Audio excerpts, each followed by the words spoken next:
Pemukiman Israel di tanah Palestina dikatakan kebal terhadap serangan-serangan dari luar, terutama roket-roket yang ditembakkan oleh pejuang Hamas.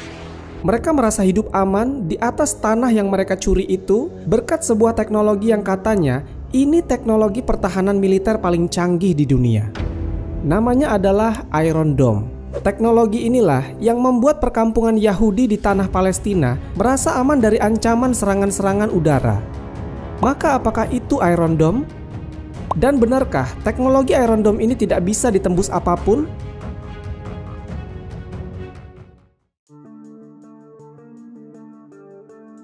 Iron Dome merupakan sistem pertahanan udara dengan Type C RAM atau counter roket, artileri, dan mortar. Jadi sistem ini sebenarnya dirancang bukan untuk menyerang, tapi untuk menangkis serangan roket, artileri, dan mortir. Nah, roket, artileri, dan mortir ini memiliki persamaan, yaitu lintasan atau trajektorinya berbentuk parabola, dan umumnya tidak berpemandu atau unguided. Teknologi Iron Dome ini dirancang untuk dapat menangkis serangan roket dan artileri yang ditembakkan dari jarak antara 4 km hingga 70 km. Iron Dome dikembangkan oleh Rafael Advanced Defense System dan Israeli Aerospace Industry. Sistem ini mulai efektif digunakan sejak tahun 2011. Iron Dome terdiri dari 3 komponen utama, yaitu radar, battle management dan weapon control, dan unit peluncur misil. Yang pertama adalah sistem radar, yang berfungsi untuk mendeteksi ancaman yang datang. Radar pada sistem Iron Dome menggunakan radar ILM 2084 yang dikembangkan oleh Elta System Ltd yang merupakan anak perusahaan dari Israeli Aerospace Industry. Radar ILM 2084 merupakan multi-mission radar dengan teknologi AESA atau Active Electronically Sended Array, yaitu setiap elemen antena memiliki radar memiliki transmitter sendiri sehingga bisa memancarkan gelombang multispektrum.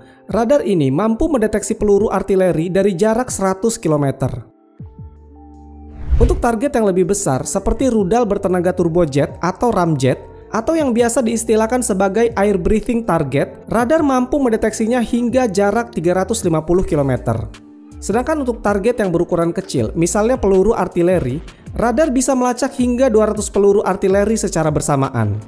Untuk target yang lebih besar seperti pesawat dan rudal bisa dilacak hingga 1.200 target. Selain fungsinya untuk mendeteksi dan melacak target, radar ini juga digunakan sebagai pengendali dari rudal penangkis yang ditembakkan. Radar akan melacak posisi rudal dan mengarahkannya untuk menuju roket atau artileri yang akan dicegat dan dihancurkan.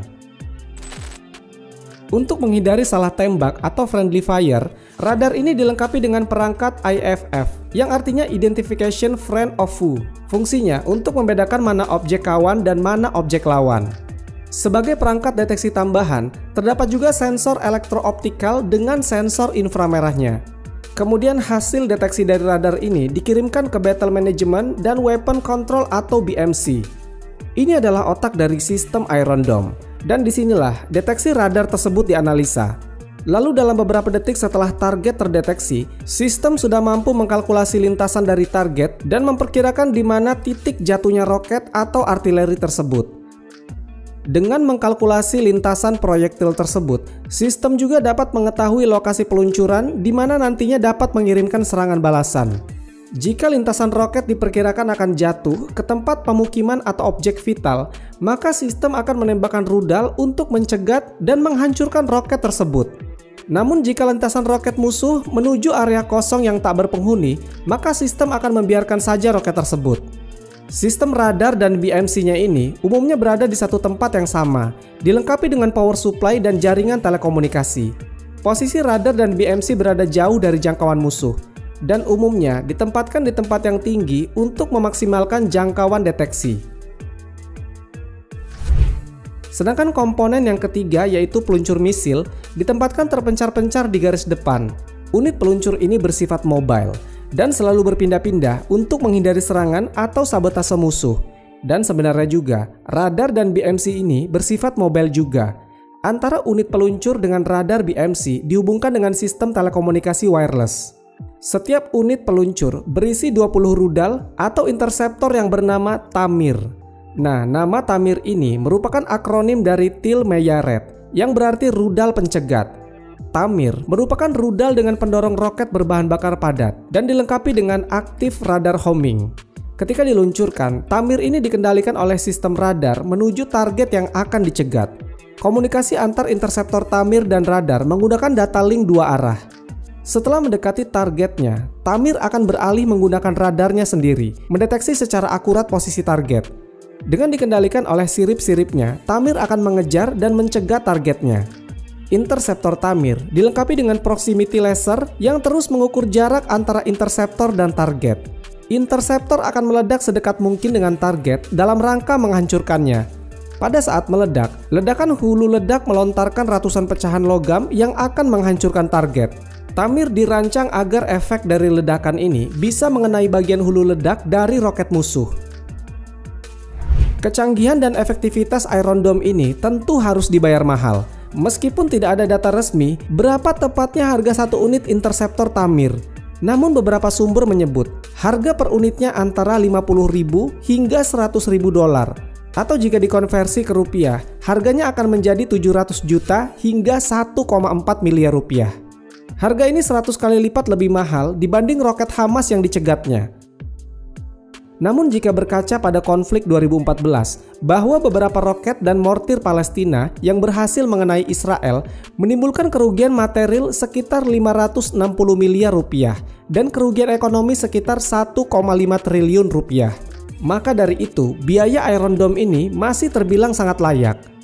Selain daripada itu, Israel tidak perlu khawatir tentang masalah biaya.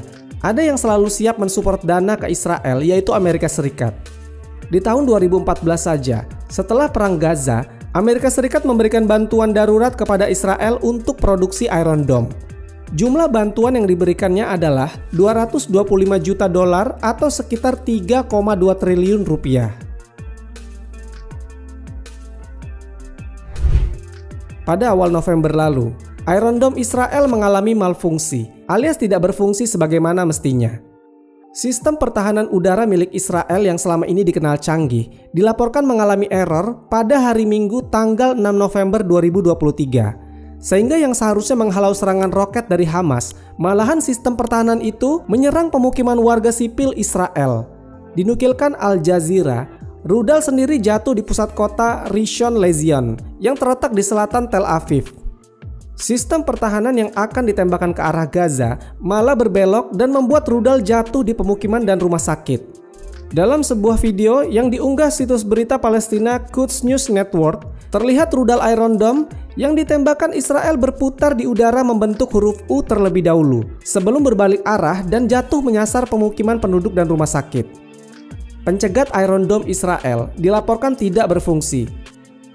Rudal-rudal dari sistem tersebut terlihat berputar balik dan menghantam rumah-rumah dan sebuah rumah sakit di Tel Aviv.